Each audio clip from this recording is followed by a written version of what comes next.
Right. So now let's start writing our code.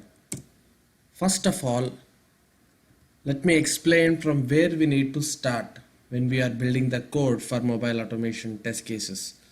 The first is you need to talk to your Appium server, and then Appium server invokes your virtual devices or real devices, whatever it may be, which are connected. So firstly, to that information you need to pass from your client code to your server code. Yeah, if you see that Appium server is started and it is listening at 4723 port. Now you need to send the information to this server, and Appium server interprets that information. Okay, now my requirement is my desired information.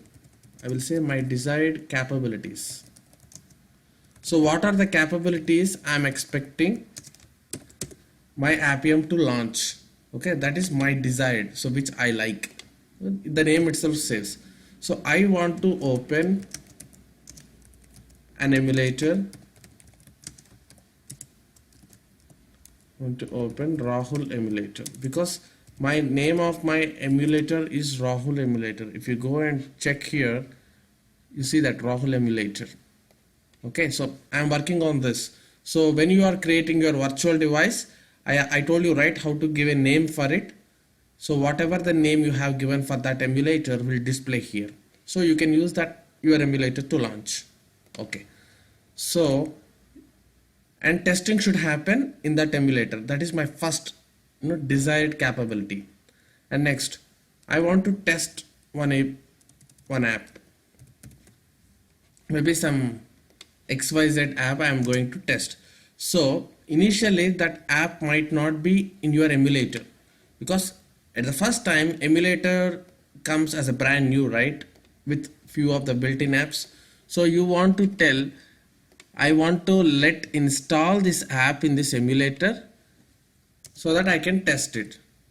So these are the basic information you need to pass. So that server knows where exactly which emulator to invoke. Okay, right. So let's say there is one iOS simulator is open and one Android emulator is open at the same time in your system. And when you talk to Appium server to invoke, it definitely confuses if you don't provide this information. Okay, first of all, it listens what are the active devices right now connected to my system. So if there are two devices and it do not know to what device it should route to test.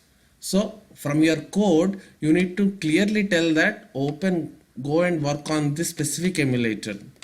And next, it cannot directly start testing. It should invoke that app in that emulator. So you need to also tell what app you need to invoke, so that once it invokes, then you can start testing. Okay, so these two information you need to pass. So in earlier releases, there is one more capability which you need to also pass, like which platform you need to work, like Android or iOS. Okay, but in the latest releases that step was depreciated. So internally they are taking care. Okay, so earlier there was no that mechanism. So you need to tell to your Appium server on are you working on Android or you want to execute this test on iOS. Even that information you need to pass.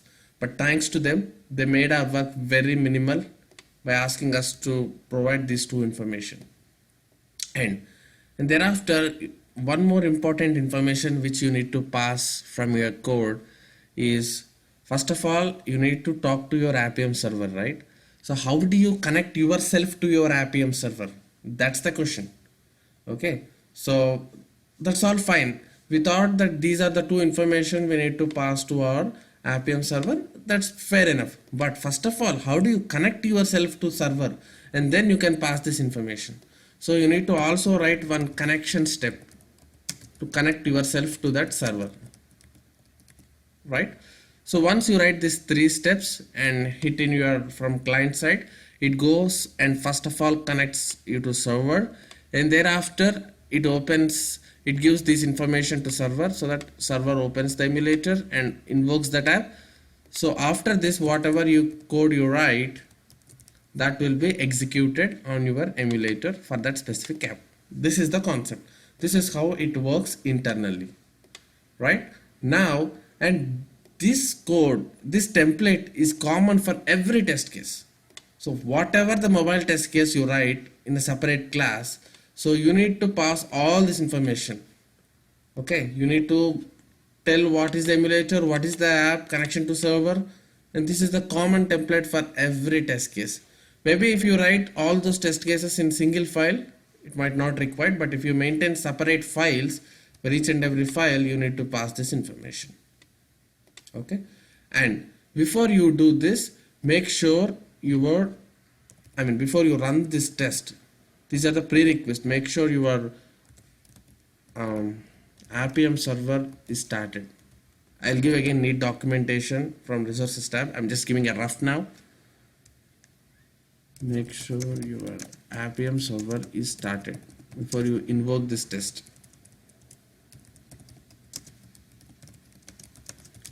See, all these are one-time efforts. So once you have done this, thereafter you need not again reinvent for every test. You can just copy paste. I'll show you how can we do that in the later lectures. Okay.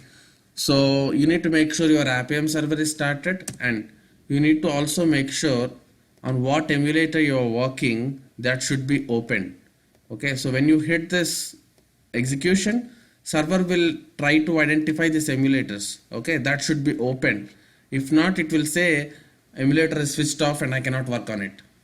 Okay, make sure your emulator is open. That's it. You need these two conditions to be satisfied before you hit this test case. Okay, we did not actually start automating the code. This comes at here. Okay, before that, step 1, make sure server is started and go to your command prompt. If it is not started, just hit Appium and wait till you see this message, welcome to Appium, and it is listening on this port number. So that means server is started, and at the same time make sure your emulator is open. Okay, I am working on Android 7.1.1 as I shown in my previous lecture when I'm working on virtual device. Even you can use the same emulator, it's up to you. Yeah, so both these are open. And now, okay, then step 1 is completed. Let's start building the step 2. So how do you pass this information from the test? Let's see that. Okay, go to your document and say desired capabilities.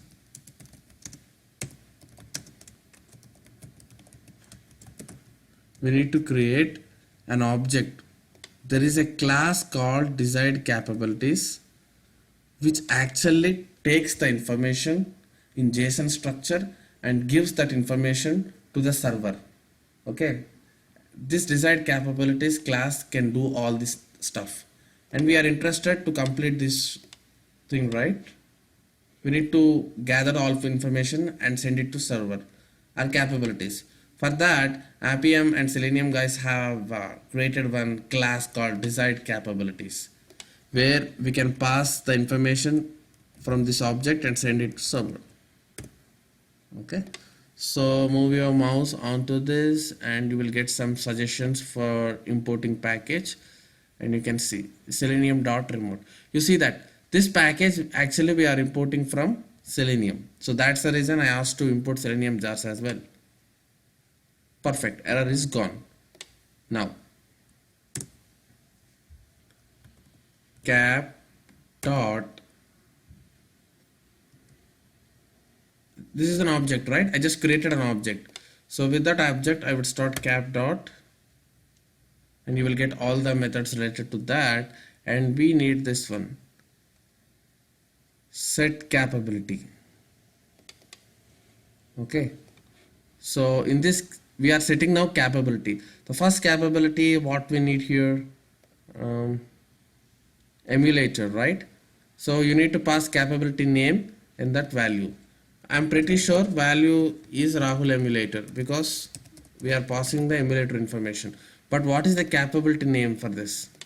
It's mobile capability type this and say dot and check for emulator.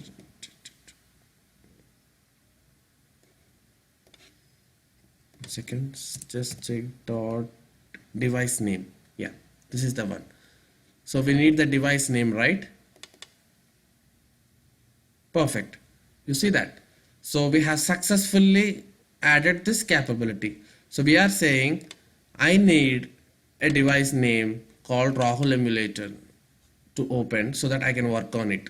So you can send this information, right? Next, cap dot again set capability, and what next we have? This is done. We need to send the app information, right, to be invoked. Same thing, you can copy this mobile capability type and say dot.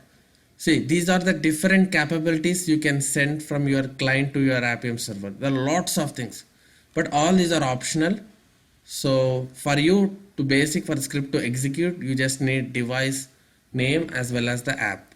Okay, you can also pass Appium version, which Appium version to run. Okay, for example, there are 3 servers open in your machine. Like this server version is 1.6.3, and you can also download one more version and open that version 1.6.4. So from your system, how do you ask to connect to specific version? You can say .appium version connect to 1.6.4 server. Okay, but in general, let's stick with only one version in your system. Okay, so and when you are working with browsers, you can use browser underscore name on which browser you need to invoke. So right now we are only working on native apps, so I'm sticking to app. If you are working on mobile browser, you can see browser name. You can hit that, which we'll see in our next sections. Okay, so all these are, and you can say which orientation, with which orientation you should start your emulator. If it is in landscape or portrait. Okay, and platform name, platform version. So but and for as Appium guys minimized it, they just have done a fix, and from this version it's just 2 desired capabilities enough for you to invoke app. Okay, so dot app, and here you need to provide that specific app path where exactly it's located, right? So you can simply copy paste the location where exactly you place the app, but better to write in a perfect coding standards. So first of all, let's copy and bring that app into this path. Okay, let's bring that app into our project and we can copy that path into here, right? So let's do that in our next lecture. So we'll meet there again. Thank you.